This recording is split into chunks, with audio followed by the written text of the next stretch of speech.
రాష్ట్ర ప్రభుత్వం సెలవులు ప్రకటించినప్పటికీ కాకినాడలోని కొన్ని ప్రైవేట్ జూనియర్ కళాశాలలు ఉదయం నుంచి సాయంత్రం వరకు తరగతులు నిర్వహిస్తున్నాయని ఎస్ఎఫ్ఐ నాయకులు డిఐఈఓ కేశవరావుకు ఫిర్యాదు చేశారు.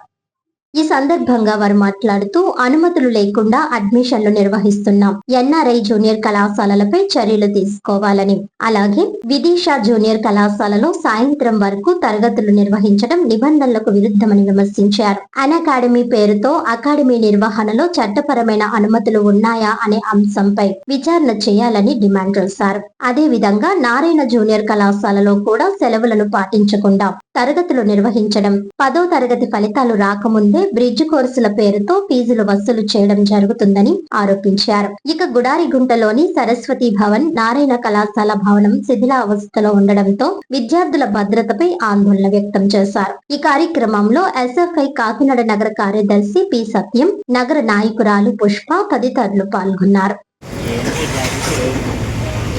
నా పేరు ఎం గంగాసూర్బు, ఎస్ఎఫ్ఐ కాకినాడ జిల్లా కార్యదర్శి.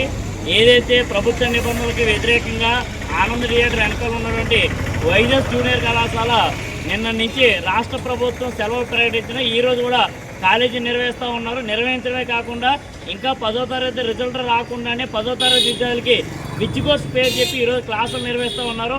కనీసం పట్టించుకోవాల్సిన విద్యాశాఖ అధికారికి ఇప్పటికే 2-3 సార్లు ఫిర్యాదు చేస్తున్న ఈ రోజు వచ్చి అధికారులు చర్యలు తీసుకుంటామని చెప్తూ ఉన్నారు. తక్షణమే ఈ కాలేజీ మీద సమగ్ర విచారణ చేయాలి.